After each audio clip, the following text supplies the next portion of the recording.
하나님이 너희를 위하여 싸우시리라. 아멘. 하나님이 너희를 위하여 싸우시리라. 1절 말씀은 이렇게 설명합니다. 여호와께서 주의 모든 원수들을 들로부터 이스라엘을 쉬게 한지 오랜 후에 여호수아가 나이가 많아 늙었더라. 여호수아가 나이가 많아 늙었더라.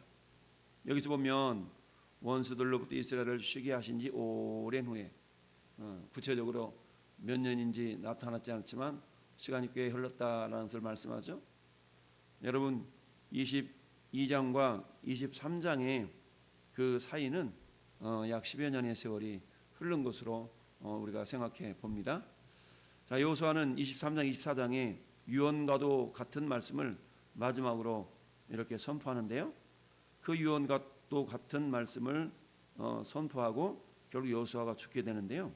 24장 29절에 이후에 여호수아가 여호와의 종 눈의 아들 여호수아가 110세에 죽었다라고 기록합니다. 그러니까 나이가 110세 정도 죽기 전이니까 거의 그 어간쯤 지금 이스라엘 백성들의 대표들을 다 불러 모아놓고 지금 말씀을 하고 있는 겁니다. 2절 말씀 보면 여호수아가 온 이스라엘 곧 그들의 장로들, 수령들, 재판장들, 관리들을 불러다가 그들에게 이르되 나는 나이가 많아 늙었도다. 이제 마지막 어찌 보면 마지막 신앙 훈련을 지금 하고 있는 그런 모습이다라고 말씀할 수 있어요. 자, 어제 목사님들 기도 자리에 같이 참여해서 개회배 축도를 하시는 목사님이 박희천 목사님이라신 분이신데 이분이 현재 나이가 95세시더라고. 95세 목사님인데 몸은 거동은 좀 불편하시는데 목소리가 여전히 정정하시더라고요.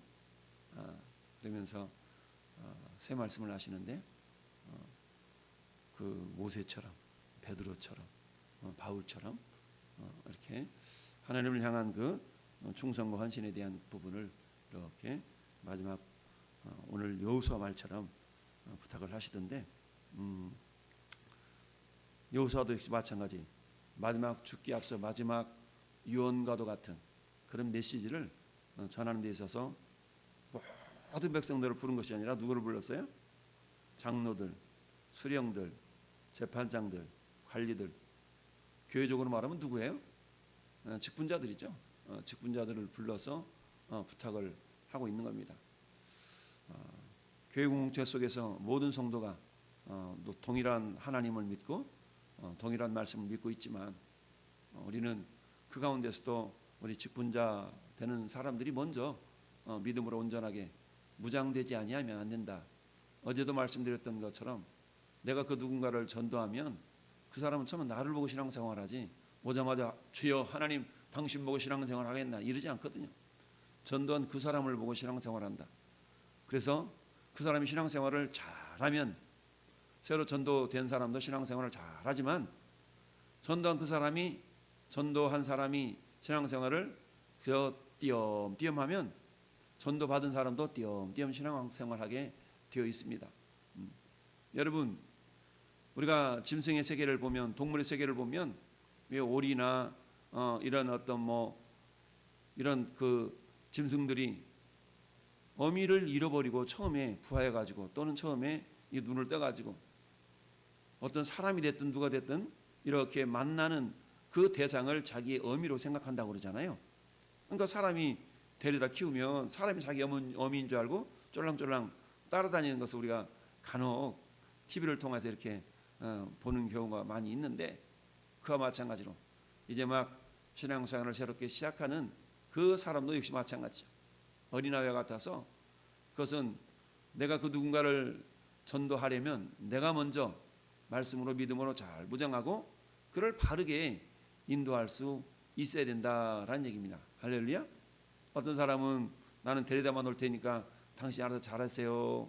물론 그럴 수도 있지만 그러나 그런 자세보다는 내가 신앙생활을 제대로 해서 나를 통해 교회 온 사람이 제대로 신앙생활을 할 수 있도록 내가 그렇게 돼야 되겠다라는 마음가짐을 우리가 놓아서는 안 된다 라는 말씀이 오늘 2절 말씀을 통해서 우리가 생각해 볼 수가 있습니다. 너희 하나님 여호와께서 너희를 위하여 이 모든 나라에 행하신 일을 너희가 다 보았다. 경험했다는 얘기죠. 목격자가 됐다는 얘기입니다. 그러니까 뭡니까? 증인들이란 얘기죠. 증인. 너희 하나님 여호와 그는 너희를 위하여 싸우신 이신이라. 하나님께서 친히 함께 싸워주셨다. 하나님이 싸워주시지 아니하셨더라면 결코 승리할 수가 없었겠죠. 보라 내가 요단에서부터 허지는 쪽 대해까지 남아있는 나라들과 이미 멸한 모든 나라를 내가 너희를 위하여 제비 뽑아 너희 지파에게 기업이 되게 하였느니라. 이미 땅을 다 분배하고 그리고 얼추 이제 정착 전쟁도 다 끝나간 어간에 여호수아가 이제 마지막으로 유언과도 같은 메시지를 그들에게 전하고 있습니다. 그 내용인즉슨 크게 말하면 세 가지를 말씀하고 있는데요. 첫 번째는 6절 말씀과 잡독합시다. 그러므로 너희는 크게 힘써 모세율법책에 기록된 것을 다 지켜 행하라. 그것을 떠나 우러나 좌로나 치우치지 말라. 첫 번째는 뭡니까? 말씀을 순종하라라는 거죠. 말씀을 순종하라. 그리고는 그것을 다 지켜 행하고 우러나 좌로나 치우치지 말라. 좌우로 치우치지 말라. 오직 말씀만을 따라가라. 오늘 말씀만을 지켜라. 오직 말씀만을 순종하라 라고 말씀하고 있습니다. 여러분 오늘날 정보의 풍성한 시대를 우리가 살아갑니다. 오늘날에는 하루 동안에 생산된 그 정보를 다 한번 보려고 그런다면 약 12년 이상이 걸린다라는 그런 말이 있어요. 오늘 하루 한순간에 오늘 하루에 생산된 정보의 양을 우리가 다 습득하려고 그러면 그다음에 한번 보려고 그러면 확인을 하려고 그러면 12년이 걸린대요. 그러니 여러분 저는 여러분들이 하루가 뭡니까? 이틀, 사흘, 나흘, 닷새였어요. 일에 1년 동안에 이를테면 이 세상에 생산된 정보를 우리가 다 얻으려고 그러면 1년 동안에 생산된 정보를 얻으려면 평생을 다 습득해도 다 얻지 못하는 시대에 우리가 살고 있습니다. 따라서 우리는 그 어떤 정보보다 하나님의 말씀을 가까이 할 수 있는 그런 모습들이 우리에게 절대적으로 필요하다. 여러분 성경은 복 있는 자의 내용을 시편 1편에 그렇게 말씀하지 않습니까? 복 있는 사람은 악인의 꾀를 좇지 아니하고 죄인들의 길에 서지 아니하고 오만한 자의 자리에 앉지 아니하고 오직 여호와의 율법을 즐거워하여 그 율법을 주야로 묵상하는 자로다. 주야니까 아침에 한번 저녁에 한번 이런 의미가 아니라 말씀을 떠나지 말고 말씀을 버리지 말고 오늘 6절의 말씀처럼 말씀을 늘 가까이 하라 라는 의미입니다. 여러분 내가 무엇을 가까이 하느냐에 따라서 여러분의 생각과 여러분의 말과 행동이 달라지는 거 아니겠어요? 어린 초등학생들 K-팝 열풍 때문에 유튜브를 통하여 텔레비전을 통하여 그들이 배운 게 뭡니까? 노래하고 춤추고 이런 것들이 자연스럽게 행동으로 나오는 것처럼 전 여러분들 입과 행동과 그런 생각 속에 하나님 말씀으로 가득 채워질 수 있기를 바랍니다. 그래야만 여태 마귀가 틈타지 못한다고 그랬죠. 그 모습 우리의 표적이 되어져서 우리가 주님의 표적이 되어져서 세상 사람들은 우리를 통해서 하나님을 본다라고 그랬잖아요. 영광이라는 말은 뭐예요? 영광이라는 말은 반사된다는 거거든요. 반사. 그래서 저는 여러분들을 통해서 하나님을 보는 겁니다. 우리를 통하여서 형제의 모습 속에 보이는 하나님의 형상 아름다워라. 자매의 모습 속에 보이는 하나님의 형상 아름다워라. 저와 여러분들을 하나님의 형상으로 지었기 때문에 우리의 모습을 통하여 하나님을 발견하도록 하나님이 그렇게 섭리하셨다라는 얘기죠. 자, 두 번째 7절 말씀. 너희 중에 남아있는 이 민족들 중에 뭐하지 말아라? 들어가지 마라. 그리고 그들의 신들의 이름을 부르지도 말고 그것들을 가리켜 맹세하지도 말고 그것들을 섬기거나 그것들에게 절하지 말라. 즉 이방인과 교제하지 말아라 라는 얘기. 이방인과 교제하지 말아라. 여기서 교제한다는 얘기는 그들의 생각을 내 생각으로 삼고 그들이 섬기는 신과 그들을 섬기거나 절하거나 그러지 말라라는 얘기죠. 디모데전서 4장 1절 우리가 묵상해 보았어요. 어떤 사람들이 믿으면서 떠나 귀신의 가르침, 악한 영의 가르침을 따르는 그런 사람들이 많이 있을 것이다 라고 말세 때에 나타나는 현상에 대해서 말씀하고 있는 것을 우리는 확인해 봤어요. 그러니까 두 번째는 뭘 명령하고 있습니까? 세상과 짝하지 말라는 얘기입니다. 세상 풍조를 따라가지 말라라는 얘기죠. 우리는 세상을 변화시키는 자가 되어야지 세상의 풍조에 휘둘리는 자가 되어서는 안 된다. 세상의 문화를 이끌어가는 자가 되려고 그러면 어때요? 내가 어제 저녁 예배 때 그런 말씀드렸죠. 삼투함 얘기했지 않습니까? 삼투함 예배. 배추 절이는 얘기했잖아요. 소금물의 농도가 강하기 때문에 배추 속에 있는 물이 홀라당 다 빠진다. 전에 여러분들이 영적으로 강하면 세상 사람도 우리의 영향을 받지만 우리의 믿음이 흐리멍텅하면 세상의 영향을 받게 돼서 우리 안에 영적인 것이 다 홀라당 빠져나간다. 그러니까 우리가 믿음으로 날마다 충만하지 않으면 세상의 영향, 이 세상의 어둠의 주관자들인 마귀에 의해서 영향받을 수밖에 없다라고 말씀을 드렸어요. 세 번째는 오직 너희 하나님 여호와께서 여호와께 가까이 하기를 오늘까지 행한 것 같이 하라. 다른 말로 말하면 뭐예요? 하나님을 가까이 하라. 여러분 이러다 전부 나겠어. 맨날 붙어있어요 이렇게.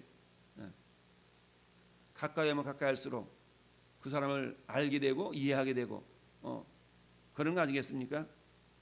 사랑하는 남녀가 서로 함께 있고 싶어하고 같이 있고 싶어하고 이런 것은 자연스러운 일인 것처럼 우리가 하나님을 사랑한다면 하나님과 가까이 하고 싶어한다. 그래서 8절 말씀을 다른 말로 말하면 11절과 동일합니다. 그러므로 스스로 조심하여 너희 하나님 여호와를 보아라, 사랑하라. 오늘 여호수아를 통해서 크게 이스라엘 백성들의 지도자를 불러서 명령한 것이 세 가지입니다. 첫째, 하나님의 말씀을 순종하고 좌우나 우로나 치우치지 말라. 두 번째, 이방인들과 섞어져서 그들의 생각을 내 생각으로 그들이 섬기는 신들을 나도 섬길게 그러지 말아라 라고 말씀합니다. 세 번째는 오직 너희 하나님 여호와께 가까이 하기를, 옛날 성경은 친근히 하기를 이렇게 돼 있어요. 친근히 하기를 오늘까지 너희에게 하신 것, 너희가 오늘까지 한 것 같이 그렇게 해라. 지금까지 잘했으니까 앞으로도 잘해. 근데 그것은 뭐야? 하나님을 사랑함으로 가능한 거야 라고 지금 말씀을 하고 있습니다. 왜 우리가 하나님을 사랑해야 됩니까? 하나님 우리를 먼저 사랑하셨기 때문이죠. 여러분 신명기 7장 7절 8절에 하나님 이스라엘 백성들을 택하신 이유에 대해서 말씀하고 있어요. 하나님이 천하민 만민 가운데 너희를 택하신 이유를 아느냐? 너희들이 숫자가 많기 때문도 아니고 너희들이 민족이 강하기 때문도 아니야. 내가 너희들을 택하신 이유는 다만 너희를 따릅시다. 사랑하심을 인하여 또한 너희 조상들이 행하신 언약을 지키려 하심을 인하여. 두 가지였죠. 하나님의 세우신 언약 때문에, 그리고 하나님이 그들을 사랑하심 때문에 이스라엘 백성들을 이집트 땅에서 구원해내셨고 너희를 선택했다라고 말씀을 합니다. 여러분 사도 바울은 로마 교회를 통해서 로마서 5장 8절에 이렇게 말씀하시죠. 우리가 아직 죄인 되었을 때에 그리스도께서 우리를 위하여 죽으심으로 하나님께서 우리에 대한 자기의 사랑을 확증했다. 우리가 아직 죄인 되었을 때, 우리는 아직 예수님을 알지 못하던, 왜 그래요? 이미 2000년 전에 예수님이 이 땅에 오셔서 모든 인류의 죄를 다 속하시고 다 이루었다. 테텔레스 다 이를 외치시면서 우리 주님이 십자가에서 죽으셨죠. 그리고 부활하시고 하늘 보좌 우편에 계시면서 우리에게 성령님을 보내주셨습니다. 그 성령님 오늘도 우리를 성전 삼고 내가 네 안에 네가 내 안에 있기를 원한다라고. 이 모습을 뭐라고 그랬습니까? 내가 네 안에 있고 네가 내 안에 있다. 온전한 주님과 하나됨, 하나님 주님과 온전한 연합, 이게 세례받은 자의 모습이라고 그랬죠. 그래서 어때요? 누가 말하려면 하나님의 말씀을 하는 것 같이 하고, 내가 말하는데 내가 말하는 것이 아니라 주님이 말을 하는 것 같아. 이게 온전한 주님과 일치됨을 이룬 자의 모습이죠. 너희가 만일 이와 같이 내가 세 가지의 명령을 너희에게 행하는데 이 명령을 너희가 지킨다면 지금까지 있었던 것처럼 하나님께서 너희를 위하여 싸워 주실 것이지만 만약에 너희가 이같이 행하지 않는다면 오늘 심각한 말씀을 하시죠.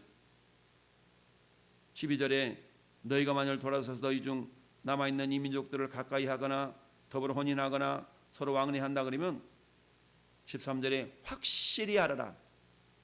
하나님이 확실히 알아라. 분명히 알아라. 이 민족들을 너희 목전에 다시는 쫓아내지 않겠다. 그들이 너희에게 올무가 되며 덫이 되며 옆구리에 채찍이 되며 눈에 가시가 되어서 마침내 너희가 하나님 주신 이 아름다운 땅에서 멸한다 라고 말씀하고 있습니다. 성경이 이처럼 양면성이 있어요. 우리가 신명기서 30장 19절을 통해서 우리가 이미 배워본 것처럼 하나님께서 너희에게 생명과 사망과 복과 저주를 너희 앞에 두었은즉 네 앞에 있다 이거죠. 그러니까 뭐하라? 너와 네 자손이 살기 위하여 생명을 택하라. 할렐루야. 하나님은 네와 내 자손이 살기 위하여 생명을 택하라는 겁니다. 내가 무엇을 선택하느냐에 따라서 무슨 말이에요? 내 자녀들에게 그대로 영향이 간다는 겁니다. 그러니까 내가 제대로 된 신앙의 모습을 보여야만이 우리 자녀들 그 모습을 바라보고 야 우리 어머니 아버지는 이렇게 신앙생활 했는데 라는 모습을 기억하면서 우리 조상들은 여러분 어제는 요단 동편에 요단가에 세웠던 그 단에 대해서 제단에 대해서 묵상해 봤지 않습니까? 엣이라는 제단을 세워놓고 그것 때문에 하마터면 전쟁이 일어날 뻔했는데 순전히 이것은 교육적인 목적으로 세운 것이다 라고 요단 동편에 루벤 지파, 갓 지파, 므낫세 절반 지파가 얘기함으로 결국 동족 상잔의 비극을 면할 수가 있었다. 여러분 우리가 우리 자녀들을 향하여서 어떤 신앙의 모범과 신앙의 증거물들을 보여줄 수가 있겠습니까? 야, 우리 엄마 아빠는 어떤 상황이 있어서 예배는 정말 예배하는데 열심이야. 우리 엄마는 못 당해. 저렇게 신앙생활 해야 되는데 나는 저렇게 지금 못하고 있는데 라고 도전받으면서 성령의 역사하심을 통하여서 깨닫고 다시 한번 주와 복음을 위해 한시름의 열심을 품는 마치 디모데처럼 디모데의 신앙은 어머니 유니게와 외조모 로이스를 통해 왔다라고 말씀하고 있습니다. 그러다가 사도 바울을 만나서 더 신앙의 틀을 잘 갖춰나가는 그런 교육의 과정이 있었기에 사도 바울이 위대한 동역자, 아들과 같은 동역자 디모데가 나온 거 아니겠어요?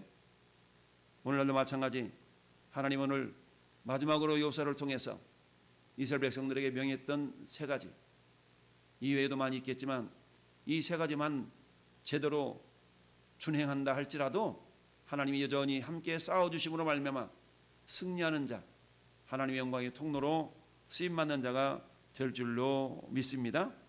오늘 하루의 삶을 우리가 기억하면서 하나님 내가 주님의 말씀을 잘 기억하며 순종하는 삶을 살고 더욱더 주님을 사랑하는 모습으로 주님의 귀한 믿음의 동역자들이 되기를 원합니다 라고 오늘도 기도하며 그 삶을 주 앞에 올려드리는 우리 왕성의 성도들이 되기를 예수님의 이름으로 축원합니다.